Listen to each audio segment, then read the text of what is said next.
We're here again with Erika Donalds, former school board member and really incredible champion for student choice, for school choice in education in Florida. And we want to ask Erika about some choices that might apply to your students.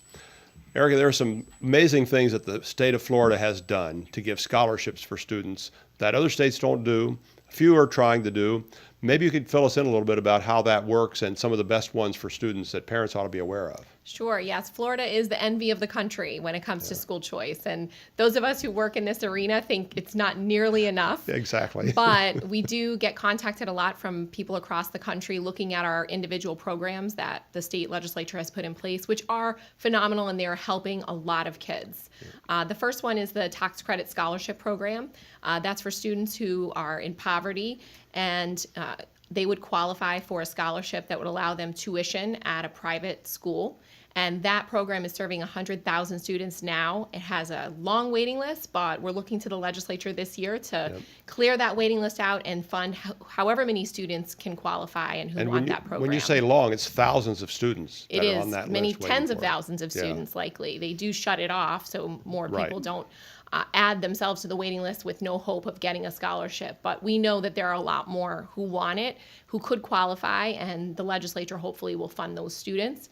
Those are available through Step Up for Students, one of the scholarship organizations in the state of Florida, stepupforstudents.org, and parents can go on there, see what the qualifications are, and apply for a tax credit scholarship there.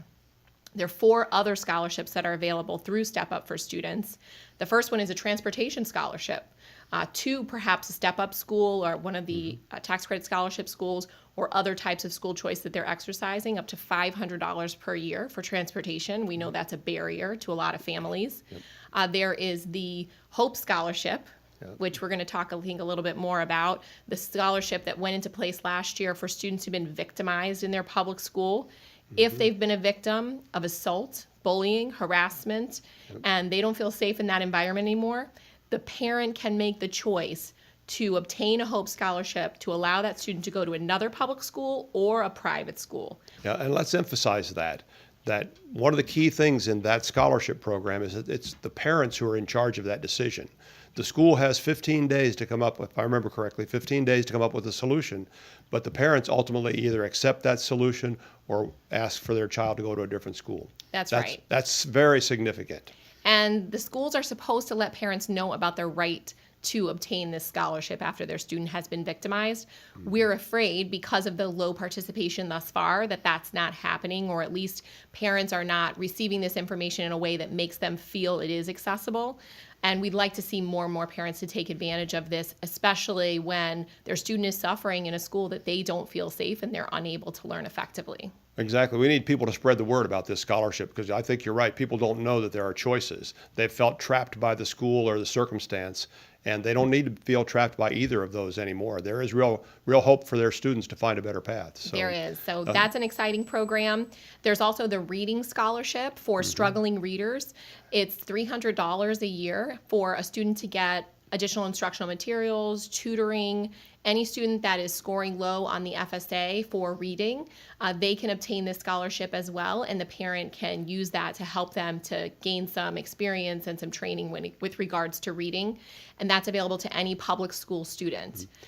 And finally, that matters. I don't want to get ahead of ourselves, but that matters because it's long been said that if a student can read, they can learn anything.